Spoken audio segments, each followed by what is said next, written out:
बिस्मिल्लाहिर्रहमानिर्रहीम। Dear students, आज का हमारा 9th क्लास का टॉपिक है that is on page number 14। The topic is about ions. What are ions? What is an ion? First of all हम इसकी definition की तरफ जाएंगे। An atom or a group of atoms having some charge on it. एक atom या atoms का ऐसा group जिसके ऊपर कोई ना कोई चार्ज हो। चार्ज में भी पॉजिटिव और नेगेटिव। चार्ज जो है ये पॉजिटिव भी हो सकता है या नेगेटिव भी हो सकता है, तो उसको हम क्या कहते हैं? आयन का नाम देते हैं। An atom or a group of atoms having some charge on it.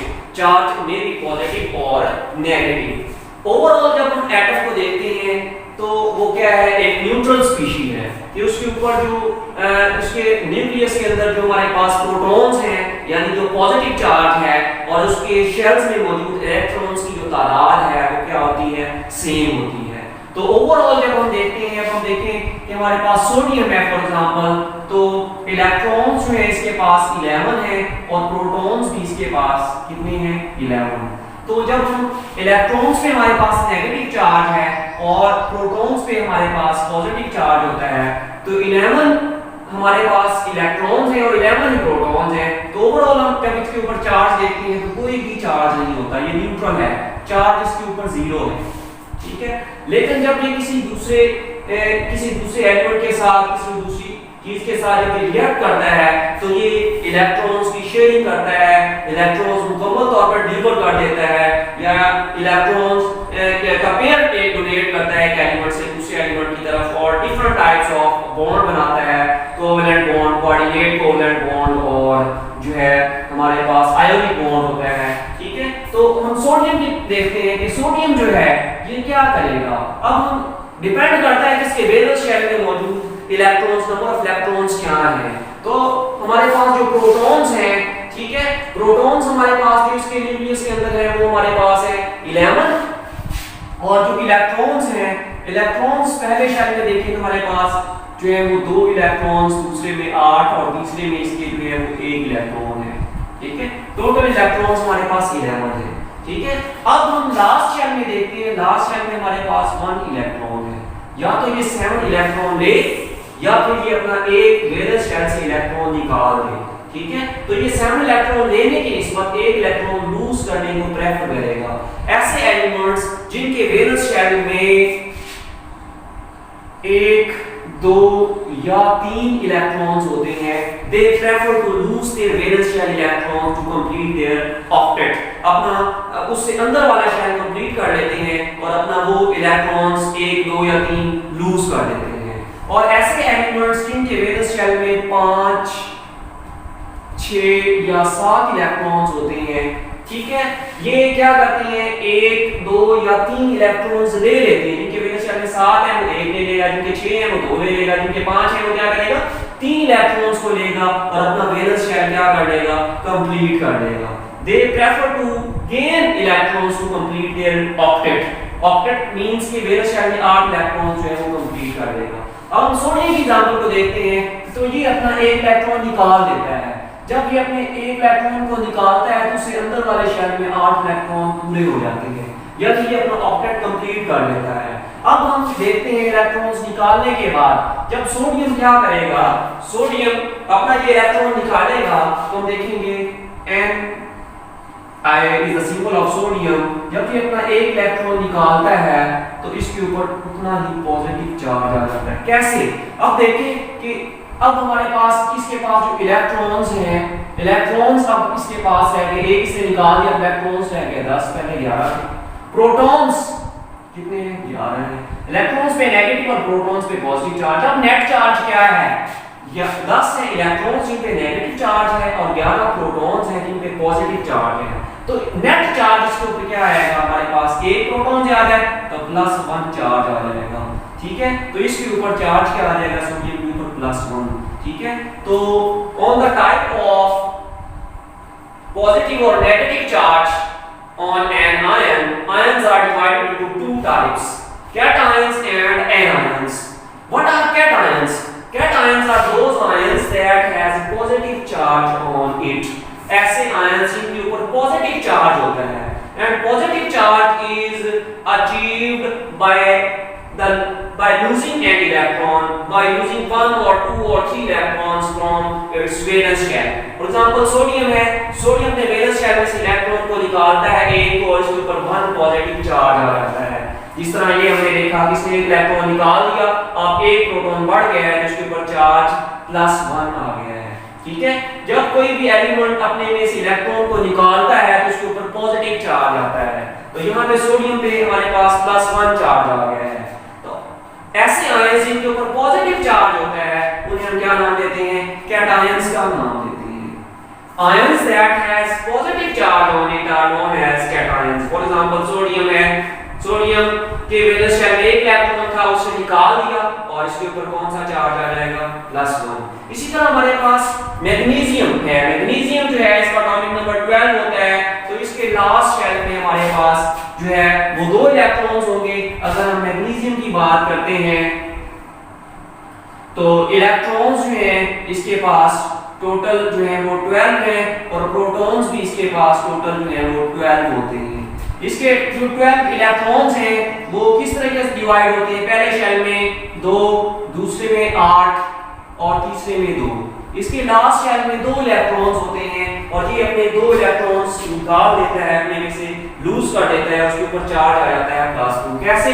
अब देखें कि हमारे पास जब ये 2 इलेक्ट्रॉन निकालेगा तो जो मैग्नीशियम है आफ्टर लूजिंग 2 इलेक्ट्रॉन्स के पास इलेक्ट्रॉन्स रह जाएंगे 10। ठीक है, और प्रोटॉन्स 12 है न्यूक्लियस में। ठीक है, अब ये नेगेटिव और ये पॉजिटिव, तो हमारे पास नेट चार्ज क्या आएगा? +12 - 10 +2 नेट चार्ज आ जाएगा हमारे पास। तो ये नेट चार्ज इसके ऊपर आ जाएगा हमारे पास मैग्नीशियम आफ्टर लूजिंग 2 इलेक्ट्रॉन्स। तो ऐसे आयंस जिनके ऊपर पॉजिटिव चार्ज होता है उन्हें हम कैटायंस का नाम देते हैं। तीसरे नंबर पे हमारे पास एल्युमिनियम है। The atomic number of aluminium is 13। इसका एटॉमिक नंबर जो है एल्युमिनियम का वो हमारे पास जो है 13 है। इसका जो पहला शेल होता है इसमें हमारे पास 2 इलेक्ट्रॉन्स, दूसरे शेल में 8 और तीसरे में 3 इलेक्ट्रॉन्स होते हैं। ये इलेक्ट्रॉन्स हैं इसके पास टोटल, और प्रोटॉन्स भी इसके पास जो है प्रोटॉन्स इसके पास 13 है। ओवरऑल जब हम इसको देखते हैं तो ये एक न्यूट्रल स्पीशीज है, इसके ऊपर कोई चार्ज नहीं है। लेकिन जब ये 1 by 1 3 इलेक्ट्रॉन्स अपने वैलेंस शेल में से निकालता है तो इसके ऊपर +3 पॉजिटिव चार्ज आ जाता है। कैसे? कि इलेक्ट्रॉन्स जब 3 निकल जाते हैं ये वैलेंस शेल में से तो बाकी इसके पास 10 इलेक्ट्रॉन रह जाते हैं। फिर हम प्रोटॉन्स देखें तो प्रोटॉन्स न्यूक्लियस में इसके पास 13 है, नेगेटिव और ये पॉजिटिव आ गया हमारे पास, तो नेट चार्ज हमारे पास इसके ऊपर क्या आ जाएगा? 3 पॉजिटिव। जब ये 3 इलेक्ट्रॉन्स अपने वैलेंस शेल में से निकालेगा तो इसके ऊपर 3 पॉजिटिव चार्ज आ जाएगा। तो एल्युमिनियम के ऊपर, सॉरी, ठीक है। तो एल्युमिनियम जो है, एल्युमिनियम का जो वैलेंसी है वो है 3 पॉजिटिव। तो इसकी जो अब वैलेंस शेल में इसके आफ्टर लूजिंग 3 इलेक्ट्रॉन्स इसका जो सेकंड शेल है वो कंप्लीट हो जाता है, उसमें 8 इलेक्ट्रॉन कंप्लीट हो जाते हैं और ये अपना ऑक्टेट जो है वो कंप्लीट कर लेता है। इसी तरह जो सेकंड टाइप है हमारे पास आयंस की, that is anions. Anions are those ions that has negative charge on it. और नेगेटिव चार्ज कैसे आता है? By gaining electrons. मैंने स्टार्ट में आपको बताया था कि हमारे पास ऐसे एलिमेंट्स जिनके वैलेंस शेल में 1, 2 या 3 इलेक्ट्रॉन्स होते हैं, वो अपने वैलेंस शेल में से इन 1, 2 या 3 इलेक्ट्रॉन्स को निकाल लेते हैं और उनके ऊपर उतना पॉजिटिव चार्ज आ जाता है और वो कैटायंस में कन्वर्ट हो जाते हैं।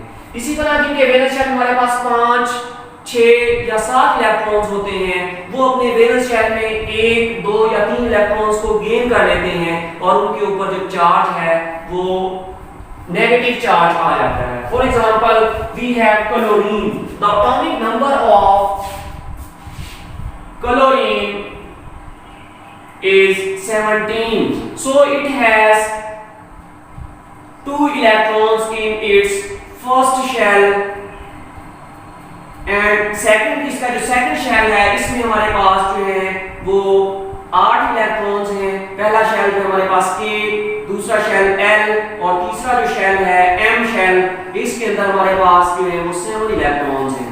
अब इसको अपना ये S और P जो है वो सब शेल्स को कंप्लीट करने के लिए S में तो 2 आ गया, P में 6 होने चाहिए, लेकिन इसमें P में जो है वो 5 है। इसको 1 इलेक्ट्रॉन की जरूरत है अपना जो है वो लास्ट शेल कंप्लीट करने के लिए। तो ये बजाय के 7 इलेक्ट्रॉन निकाले, ये 1 इलेक्ट्रॉन लेना जो है वो पसंद करेगा। आसान है इसके लिए लेना 1 इलेक्ट्रॉन 7 इलेक्ट्रॉन्स को निकालने की निस्बत। तो क्या करेगा, क्लोरीन अपने वैलेंस शेल में 1 इलेक्ट्रॉन को ले लेगा। 1 इलेक्ट्रॉन जब क्लोरीन के वैलेंस शेल में दाखिल होगा तो उसके ऊपर नेगेटिव। ओवरऑल हम देखते हैं तो क्लोरीन के पास जो इलेक्ट्रॉन्स हैं वो 17 थे और प्रोटॉन्स इसके न्यूक्लियस में भी 17 थे, इसके ऊपर कोई भी चार्ज नहीं था। लेकिन जब क्लोरीन ने 1 इलेक्ट्रॉन अपने वैलेंस शेल में दाखिल किया तो इसके पास इलेक्ट्रॉन्स की तादाद 17 प्लस 1 18 हो गई और प्रोटॉन्स इसके पास कितने हैं, 17 ही है। तो अब टोटल नेट चार्ज जो है वो इलेक्ट्रॉन्स पे आपको पता है नेगेटिव और प्रोटॉन्स पे पॉजिटिव चार्ज होता है, नेट चार्ज आ जाएगा 1 और नेगेटिव होगा वो, ठीक है। तो क्लोरीन के ऊपर जो चार्ज है वो 1 नेगेटिव है। तो ऐसे आयंस जिनके ऊपर नेगेटिव चार्ज होता है उन्हें हम एनायंस का नाम देते हैं। दूसरी एग्जांपल हमारे पास है ऑक्सीजन की। ऑक्सीजन का एटॉमिक नंबर जो है वो होता है 8। ऑक्सीजन 8, इसके पास इलेक्ट्रॉन्स जो है वो 8 और प्रोटॉन्स न्यूक्लियस में भी 8 होते हैं, ठीक है। जब ये किसी के साथ रिएक्ट नहीं कर रहा होता तो उसके ऊपर कोई भी चार्ज नहीं होता, न्यूट्रल है। लेकिन जब हम इसकी इलेक्ट्रॉनिक कॉन्फ़िगरेशन को देखते हैं तो इसके पहले शेल में 2 और दूसरे में 6 इलेक्ट्रॉन्स होते हैं। तो दूसरे शेल में ज्यादा से ज्यादा 8 इलेक्ट्रॉन्स आ सकते हैं। इसको अपना वैलेंस शेल कंप्लीट करने के लिए 2 इलेक्ट्रॉन्स रिक्वायर्ड हैं। तो ये किसी ऐसे एलिमेंट के साथ बॉन्ड बनाएगा जो 2 इलेक्ट्रॉन्स की शेयरिंग करेंगे या कंप्लीटली इसको दे देंगे। वाटर मॉलिक्यूल की एग्जांपल में देखें तो 2 हाइड्रोजन जो होते हैं वो अपना एक इलेक्ट्रॉन शेयर करते हैं और ऑक्सीजन का ऑक्टेट कंप्लीट हो जाता है। तो जब ये 2 इलेक्ट्रॉन्स ले लेता है ऑक्सीजन, जब 2 इलेक्ट्रॉन्स को ले लेगा तो इसके ऊपर जो चार्ज है वो 2 नेगेटिव होगा। कैसे, आप देखें कि हमारे पास पहले इलेक्ट्रॉन 8 थे, अब इलेक्ट्रॉन्स ऑक्सीजन जब 2 ले लेता है तो इलेक्ट्रॉन्स 10 हो जाएंगे और प्रोटॉन्स वही है न्यूक्लियस में 8 के 8। तो नेट चार्ज जो है इसके ऊपर हमारे पास after gaining 2 electrons net charge हमारे पास होगा वो है 2 नेगेटिव, ठीक है। तो ऑक्सीजन जो है ये क्या है, आफ्टर गेनिंग 2 इलेक्ट्रॉन्स ये एनायन में कन्वर्ट हो जाता है, 2 नेगेटिव चार्ज की वैलेंसी 2 है। इसी तरह हमारे पास जो नाइट्रोजन है, थर्ड एग्जांपल अगर हम देखें, नाइट्रोजन का एटॉमिक नंबर जो है that is 7। The atomic number of nitrogen is 7. In neutral form it has 7 electrons and 7 protons that are present in its nucleus and there is no net charge on it. It is neutral, ठीक है। जब ये किसी के साथ react नहीं कर रहा होता, लेकिन जब ये किसी के साथ रिएक्ट करता है तो ये अपना वैलेंस शेल कंप्लीट करने की कोशिश करता है। सबसे पहले हम इसके इलेक्ट्रॉनिक कॉन्फ़िगरेशन को देखेंगे कि हमारे पास पहले शेल में 2 इलेक्ट्रॉन्स और दूसरे में हमारे पास 5 है। इसको वैलेंस शेल मुकम्मल करने के लिए 3 इलेक्ट्रॉन्स की जरूरत है, ठीक है। तो मैंने आपको स्टार्ट में बताया कि जिनके वैलेंस शेल में 1, 2 या 3 इलेक्ट्रॉन्स होते हैं, ठीक है, सॉरी 7, 6 और 5 इलेक्ट्रॉन्स होते हैं। अब इसके देखें कि वैलेंस शेल में हमारे पास 5 इलेक्ट्रॉन्स हैं, तो इसके वैलेंस शेल में हमारे पास 5 इलेक्ट्रॉन्स हैं तो इसको 3 इलेक्ट्रॉन्स की जरूरत है। तो ये 5 इलेक्ट्रॉन्स निकालने के लिए इसको 3 इलेक्ट्रॉन्स लेना पसंद करेगा। ये अपने वैलेंस शेल में जब 3 इलेक्ट्रॉन्स को लेता है तो इस वक्त इसके ऊपर क्या चार्ज होगा हम देखेंगे। इलेक्ट्रॉन्स इसके पास 7 थे पहले, 3 इसने ले लिए, टोटल इलेक्ट्रॉन्स इसके पास 10 हो गए जिनके ऊपर नेगेटिव चार्ज है। प्रोटॉन्स न्यूक्लियस में हमारे पास क्या है, 7 है। अब नेट चार्ज हम देखते हैं, नेट चार्ज हमारे पास जो है वो है 3 negative. So nitrogen after gaining 3 electrons becomes N3 negative, एक एनायन बन जाता है और इसकी वैलेंसी है 3 नेगेटिव, ठीक है। तो ये हमारे पास एनायन की एग्जांपल है। Anions are those ions that have negative charge on it and negative charge is achieved by gaining electron and positive charge is achieved by losing an electron। जब कोई एलिमेंट अपने में इलेक्ट्रॉन निकालता है तो उसके ऊपर पॉजिटिव चार्ज आता है और ऐसे आयंस जिनके ऊपर पॉजिटिव चार्ज होता है उन्हें हम कैटायंस का नाम देते हैं। ऐसे आयंस जिनके ऊपर नेगेटिव चार्ज होता है उन्हें हम एनायंस का नाम देते हैं। एनायंस इलेक्ट्रॉन्स को गेन करने से हमें अचीव होते हैं। एक ये तो हमने एटम की एग्जांपल दी। दूसरा उन्होंने बताया है अ ग्रुप ऑफ एटम्स। एटम्स का ऐसा ग्रुप जिसके ऊपर कोई ना कोई चार्ज हो उसे भी हम आयन का नाम देते हैं। For example we have ammonia NH3, ठीक है। अब हम देखें नाइट्रोजन, हम ऑलरेडी डिस्कस कर चुके हैं कि नाइट्रोजन के पास हमारे पास जो इलेक्ट्रॉन्स हैं वो 7 है, तो 1 लास्ट शेल में इलेक्ट्रॉन्स कितने हैं? 5 हैं। तो देखिए इसके लास्ट शेल में, वैलेंस शेल में इलेक्ट्रॉन्स 1 2 3 और 4 और ये 5 इलेक्ट्रॉन्स हैं। ठीक है, अब देखिए हमारे पास जो है हाइड्रोजन, इसके वैलेंस शेल में भी एक इलेक्ट्रॉन था, इसके भी और इसके भी एक इलेक्ट्रॉन है। ये शेयरिंग कर लेते हैं एक एक इलेक्ट्रॉन की। अब हाइड्रोजन जो है, हाइड्रोजन के वैलेंस शेल में दो इलेक्ट्रॉन्स कंप्लीट हो गए हैं, एक इनके पास अपना था और एक इलेक्ट्रॉन की शेयरिंग इन्होंने नाइट्रोजन से कर ली। ठीक है, अब भी ये जो पेयर ऑफ इलेक्ट्रॉन है ये नाइट्रोजन के पास एक्स्ट्रा है। ठीक है, जो कि बॉन्डिंग में हिस्सा नहीं ले रहा। तो ऐसे pair of electrons that are not taking part in the bonding, these pair of electrons are called lone pair of electrons. अगर कोई एक ऐसा एलिमेंट या ऐसा आयन जिसके वैलेंस शेल में दो इलेक्ट्रॉन्स की कमी है वो उसके करीब आएगा तो ये अपने दो इलेक्ट्रॉन्स उसको दे देगा, कंप्लीटली दे देगा, और उन दोनों के दरमियान जो बॉन्ड बनेगा उसे हम कोऑर्डिनेट कोवैलेंट बॉन्ड का नाम देंगे। For example we have hydrogen ion, hydrogen ion. We have already discussed about hydrogen ion. What is hydrogen ion? Hydrogen neutral है तो इसके वैलेंस शेल में एक इलेक्ट्रॉन है। जब ये अपना एक इलेक्ट्रॉन निकाल देता है तो इसके ऊपर जो चार्ज है वो आ जाता है H पॉजिटिव। ठीक है, H पॉजिटिव चार्ज आ जाता है। ठीक है, ये बन जाता है कैटायन। ओवरऑल जब हम देखते हैं हाइड्रोजन को तो हाइड्रोजन के पास न्यूक्लियस में एक प्रोटॉन होता है, इसके पास न्यूट्रॉन नहीं होते। एक न्यूक्लियस में एक प्रोटॉन होता है और इसके पहले शेल में एक ही क्या होता है? इलेक्ट्रॉन होता है। और पॉजिटिव प्रोटॉन पे और इलेक्ट्रॉन पे नेगेटिव चार्ज, ये न्यूट्रल है, इसके कोई चार्ज नहीं है। लेकिन जब ये अपना एक इलेक्ट्रॉन निकाल देता है, ये इलेक्ट्रॉन इसका निकल जाएगा तो पीछे क्या रह जाएगा? एक प्रोटॉन, और उसके ऊपर कौन सा चार्ज रह जाएगा? पॉजिटिव। तो हम लिख देते हैं H पॉजिटिव। तो जो H पॉजिटिव है इसको हम प्रोटॉन भी कह सकते हैं क्योंकि अब इलेक्ट्रॉन तो निकल गया, पीछे क्या रह गया? प्रोटॉन, और न्यूट्रॉन इसके पास है नहीं। तो हम H पॉजिटिव, जो H पॉजिटिव आयंस हैं that are also known as protons. तो जब कोई भी प्रोटॉन अमोनिया के करीब आता है, अब इसके पहले शेल में कोई भी इलेक्ट्रॉन नहीं है और इसको अपना पहला शेल कंप्लीट करने के लिए दो इलेक्ट्रॉन्स रिक्वायर्ड है। अब अमोनिया में नाइट्रोजन क्या करेगा? अपना ये पेयर ऑफ इलेक्ट्रॉन इसको डोनेट कर देगा और इसका पहला शेल क्या हो जाएगा? कंप्लीट हो जाएगा।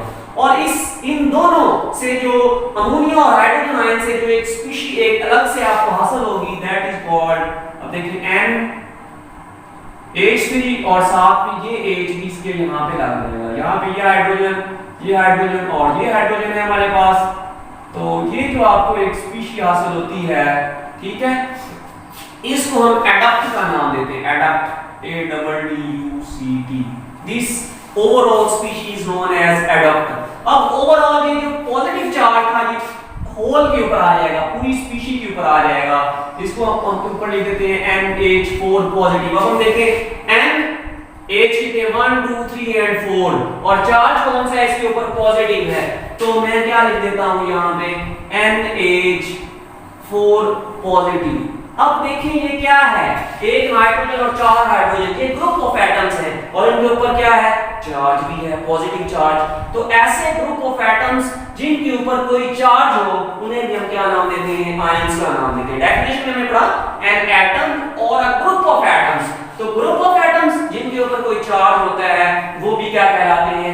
आयंस कहलाते हैं। इसकी और भी बहुत सी एग्जांपल्स हैं। For example phosphate ions, PO4 2 negative, ठीक है, PO4 3 negative, sorry PO4 3 negative, SO4 2 negative.